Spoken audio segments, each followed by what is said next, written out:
téléspectateurs, bonsoir et bienvenue dans ce nouvel épisode de votre émission Regard croisé. Ce soir, nous avons comme thématique genre et inclusion entre perspective et réalité. On parle très souvent de genre sans réellement savoir. On évoque l'inclusion, mais que vivent réellement les femmes au quotidien entre perspective et réalité? Il y a un écart qu'il faut questionner. Ce soir, nous avons l'honneur de partager le plateau avec Aïchessi, responsable de projet et consultante en genre et inclusion chez Debo Consulting, experte mauritanienne reconnue dans les domaines du genre, de la jeunesse et du développement durable.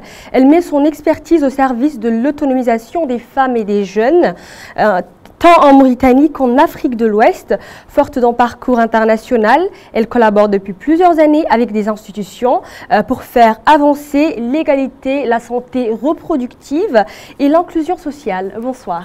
Bonsoir. Merci de vous joindre à nous. Alors aujourd'hui, nous avons comme thématique genre et inclusion. Et avant de commencer, pour éclairer le public, quelle est réellement la différence entre le genre et le sexe biologique? Alors, comme tu l'as dit, le sexe... D'abord, merci de me recevoir, Diao. Je suis ravie d'être ici avec Sahel TV. Le sexe biologique, comme tu l'as dit, c'est biologique. C'est comment on est. Donc, chromosome XX, chromosome XY, les organes reproducteurs et les hormones, etc. Ce qui fait de nous une femme ou un homme à la naissance. Donc, sexe masculin, sexe féminin. Le genre, c'est autre chose. C'est les rôles, les responsabilités qu'on attribue à chaque sexe, à savoir qu'est-ce qu'une femme, quels sont les rôles qu'elle doit jouer, quelles sont ses responsabilités, quelles sont ses restrictions, et à côté aussi en ce qui concerne l'homme. Donc c'est vraiment notre rôle dans la société, nos responsabilités qui définissent un peu le genre. Pourquoi dit-on que le genre est une construction sociale? Parce que comme je l'ai dit tout de suite, le genre ne découle pas du domaine biologique, c'est sociétal. Donc le genre, c'est, par exemple chez nous, quand tu nais homme, quand tu nais femme. Une petite fille peut jouer, mais pas traîner dehors, par exemple. Elle doit demander la permission. Son accès à l'extérieur est un peu limité. Par exemple, un garçon peut jouer à l'heure qu'il veut. Il n'est pas forcément... il n'y a pas de restriction propre, comme on le dit, parce que c'est un garçon. Une femme, quand tu grandis à un certain âge, on te pousse, tu dois te marier, tu dois te marier. Pour les hommes, il y a quand même une certaine marge. Donc, c'est toutes ces choses qui nous sont transmises par les sociétés dans lesquelles nous évoluons, qui nous sont données à travers notre éducation, l'environnement, les personnes avec qui on vit, qui font que le genre est une construction sociale, mais pas biologique. D'accord. C'est un apprentissage, on va dire. On peut dire que le mot genre finalement découle du comportement sociétal. Voilà. D'accord. Alors quels sont les stéréotypes de genre les plus courants dans notre société? Il y a le stéréotype le plus célèbre, je pense, la place de la femme est à la cuisine, qui dit que la femme, son rôle s'arrête au rôle domestique, à tenir la famille, à mettre des enfants au monde, à tenir ce rôle vraiment domestique au sein de la famille, et que l'homme, d'un autre côté, c'est le pourvoyeur, du ménage, et c'est lui qui est naturellement appelé à être leader dans la sphère publique. Donc ça, c'est un peu des stéréotypes qui sont issus de nos normes sociales et culturelles, de nos éducations traditionnalistes, on va dire, conservatrices, qui font que, voilà, c'est des stéréotypes qui existent encore, et c'est les principaux qu'on voit dans nos sociétés. D'accord. D'après vous, cet exemple de stéréotype est-il d'une manière ou d'une autre positif, réel, légitime? Positif, réel, légitime. Je ne dirais pas qu'il y a du positif dans nos normes sociales et culturelles. Il ne faut pas dire que nos normes sociales et culturelles sont mauvaises. Mais par contre, des fois, elles constituent des barrières à l'émancipation des femmes, par exemple, et à l'atteinte d'une société plus juste et équitable. L'objectif ici, ce que je veux faire comprendre, c'est que ce n'est pas de nous dénier nos identités propres, mais plus d'aller vers l'évolution, de se dire que nous sommes une société, par exemple, je parle de la société mauritanienne, nous avons une population où tout un chacun, toute une chacune est appelé à contribuer au développement.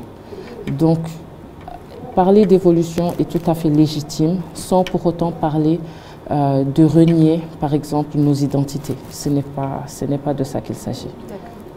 Super. Alors, comment ces stéréotypes influencent-ils les choix comme l'éducation, le métier, le comportement? Oui.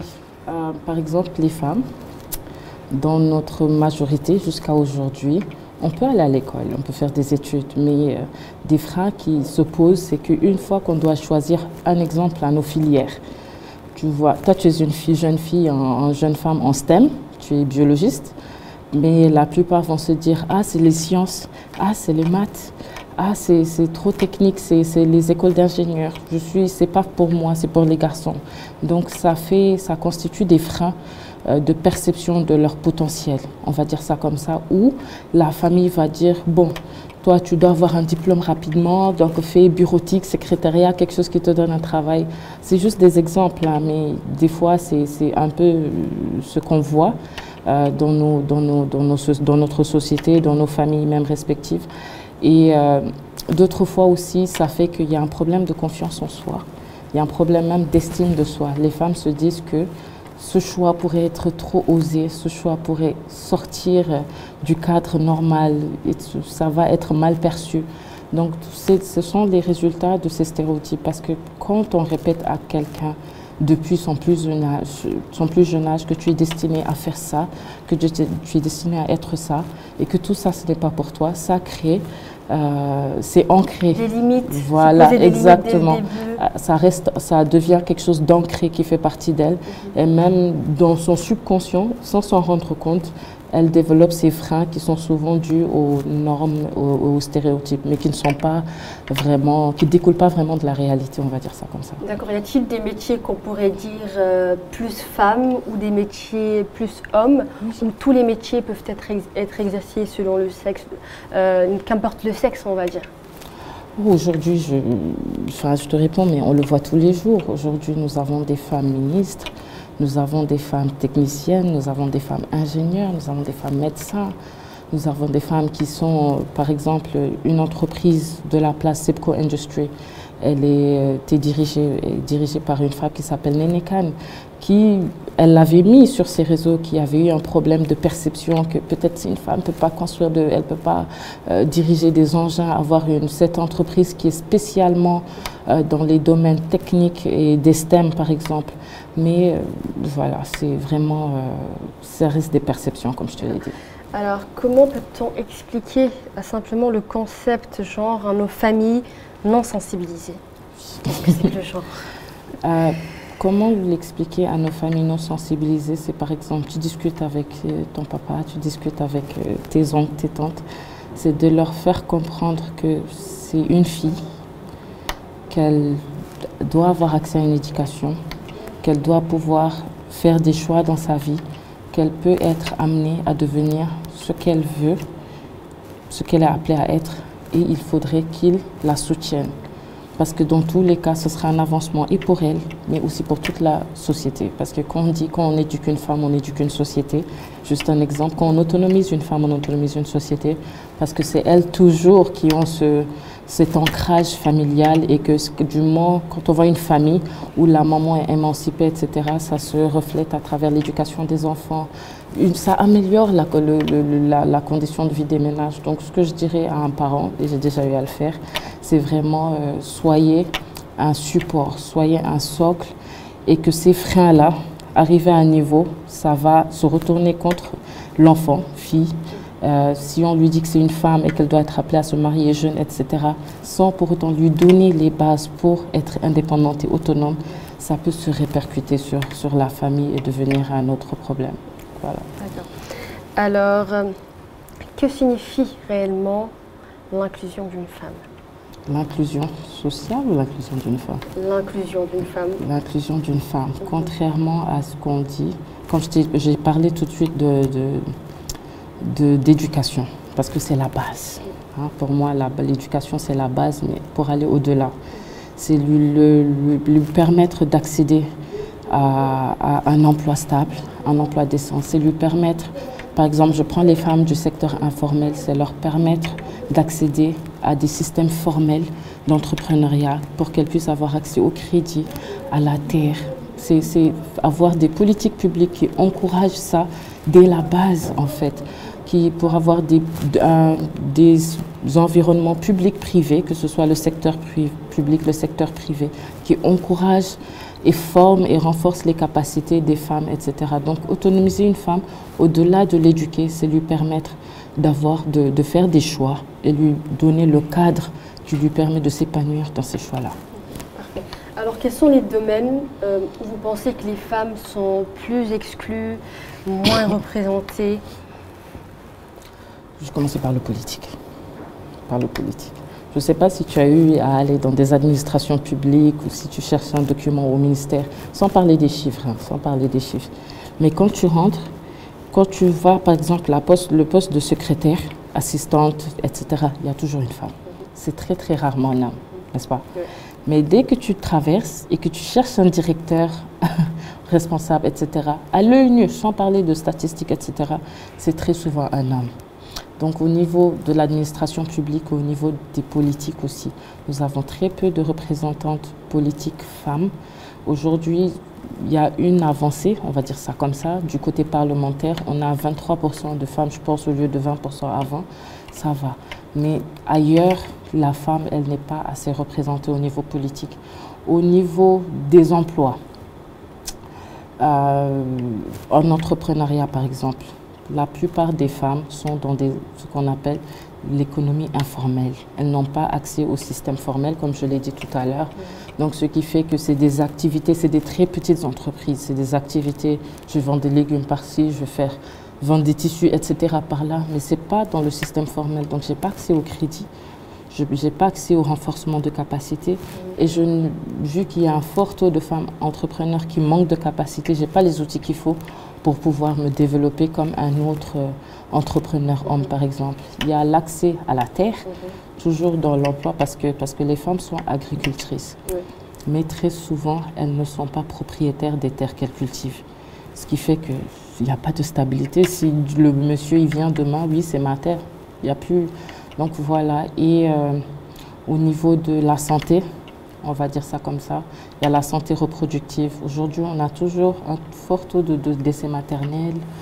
On a peu de femmes qui sont sensibilisées aux questions ou qui ont même accès à la planification familiale. Il y a des efforts qui sont faits, mais c'est encore très peu. Donc voilà, l'éducation, il y a des avancées. Aujourd'hui, on va dire qu'il y a 62% de femmes.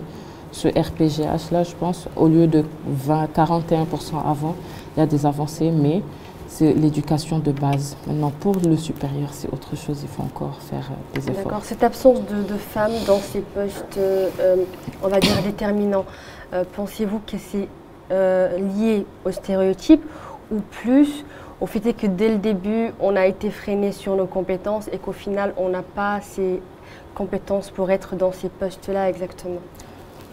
Il y a des femmes qui ont des compétences, qui ont ces compétences. Je pense que la Mauritanie ne manque pas de ressources femmes qui puissent accéder à certaines positions de prise de décision. Mais je pense que c'est plus profond que les compétences. Il y a aussi le stéréotype, parce que je peux avoir les compétences et ne pas me sentir en confiance.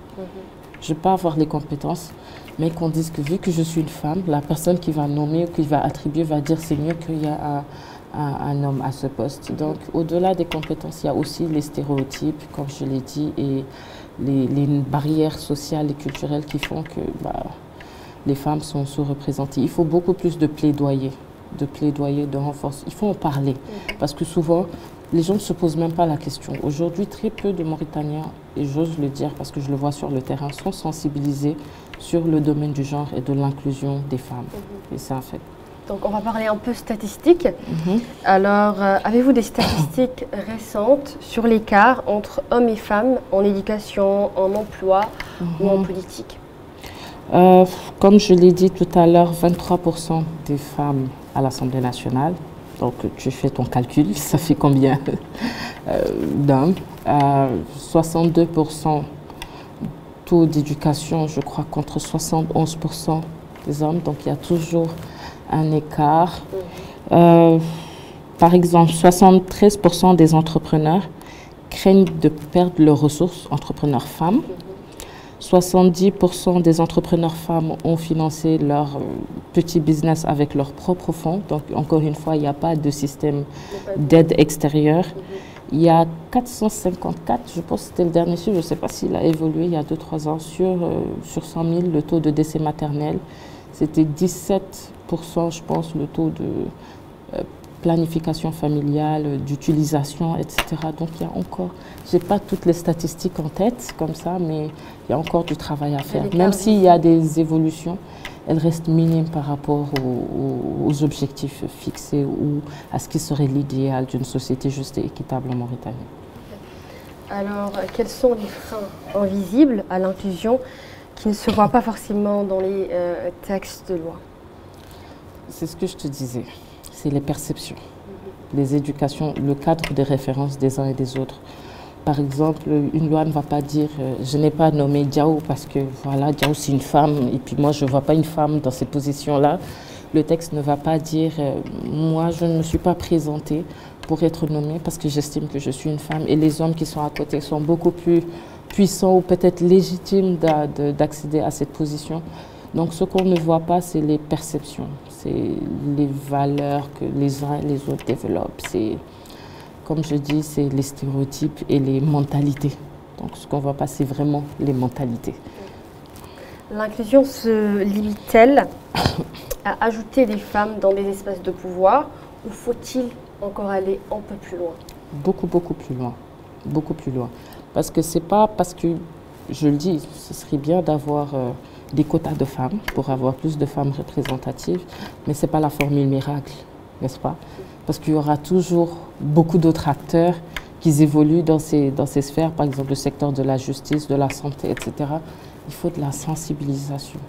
Il faut que les acteurs concernés qu'ils puissent être renforcés, qu'ils puissent avoir dans leur tête que oui, il faut que je prenne en compte l'équitabilité, que je prenne en compte que je sois juste en fait et que je favorise l'inclusion. Donc c'est un travail de longue haleine, c'est vraiment un travail de plaidoyer, de renforcement de capacité. C'est libérer la parole aussi sur ce sujet parce qu'on n'en parle pas beaucoup.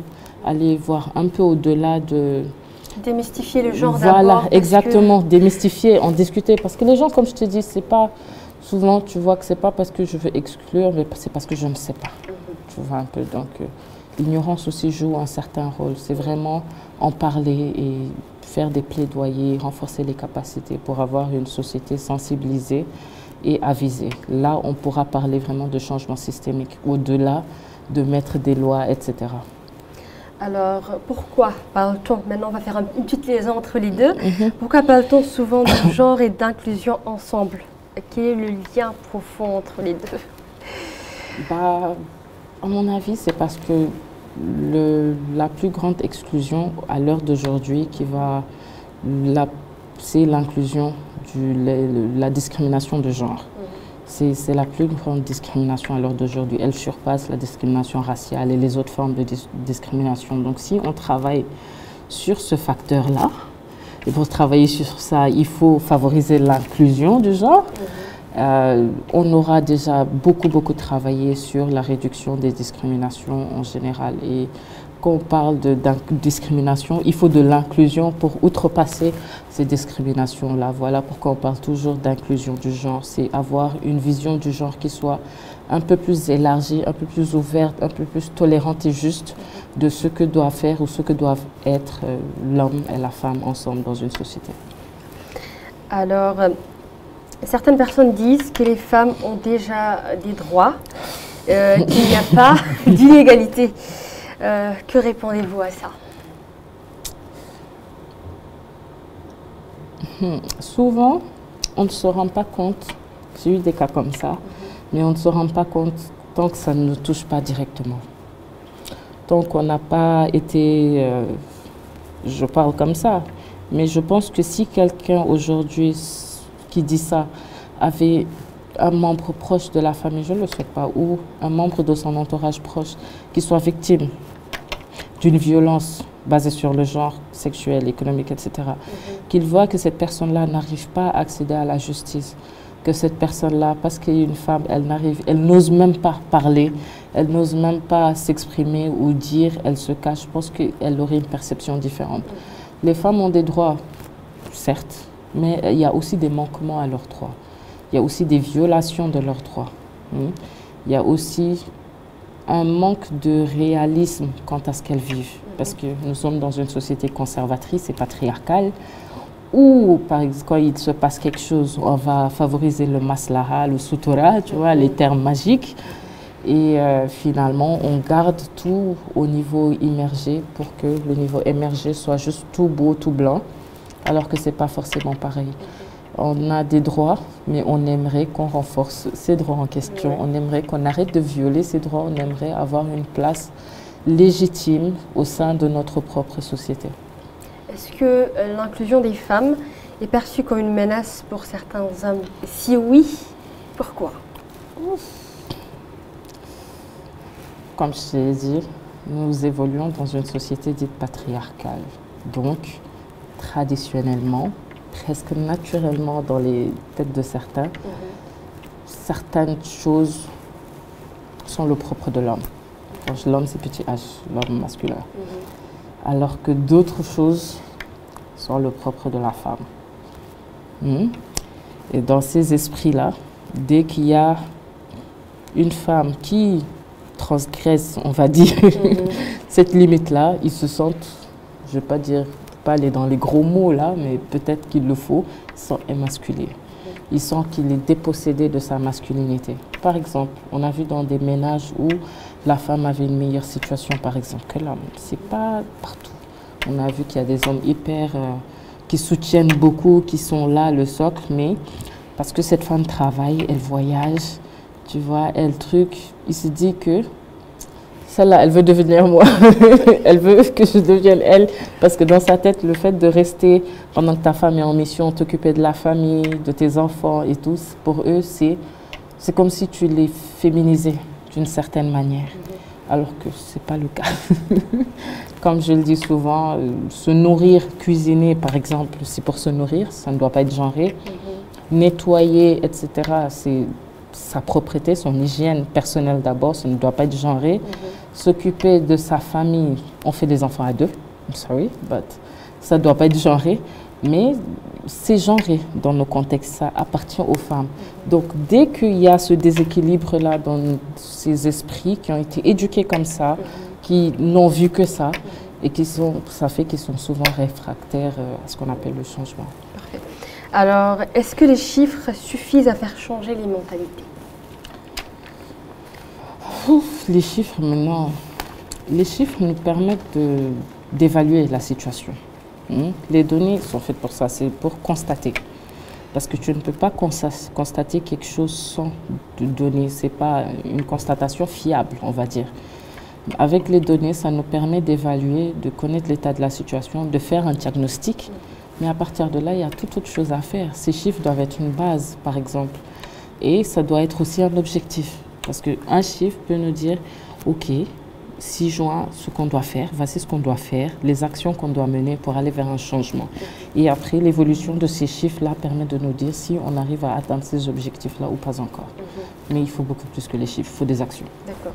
Enfin, si vous deviez expliquer à un enfant pourquoi on parle de genre et inclusion, que diriez-vous? Le plus simplement possible, de manière à faire comprendre qu'est-ce que c'est que le genre et son importance avec le rapport avec l'inclusion. Si je devais voir un enfant, par exemple un petit garçon avec sa sœur, je lui dirais que c'est ta sœur, vous devez aller à l'école ensemble, vous devez jouer de manière, vous devez jouer pareil, vous avez le droit d'avoir des ambitions ensemble et vous pouvez devenir tout ce que vous voulez ensemble. À savoir que tout ce que tu prétends être, toi petit garçon, encourage ta sœur et ta sœur peut prétendre être encore la même chose ou peut-être avoir plus de vision et d'ambition. Je ne suis pas très forte pour parler avec des enfants. Mais c'est simple, c'est compréhensible. Alors, nous arrivons au terme de cette émission. Merci Aïcha Sy, responsable de projet et consultante en genre et inclusion chez Debo Consulting. Avez-vous un mot de clôture avant que je ne dise au revoir aux chers téléspectateurs? Merci Diao déjà pour l'invitation. C'est un réel plaisir de discuter du genre et de l'inclusion, des sujets encore très peu évoqués dans nos contextes malheureusement. J'aimerais clôturer par une présentation de Debo Consulting. Nous sommes un cabinet d'études composé majoritairement de femmes. Nous avons un seul homme, coucou Lamine.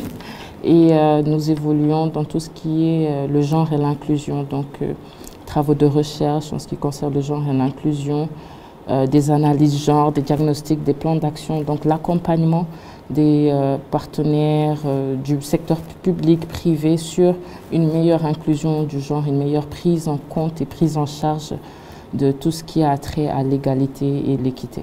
Parfait. Merci. Alors, chers téléspectateurs, merci de nous avoir suivis. Nous avions comme thématique genre et inclusion.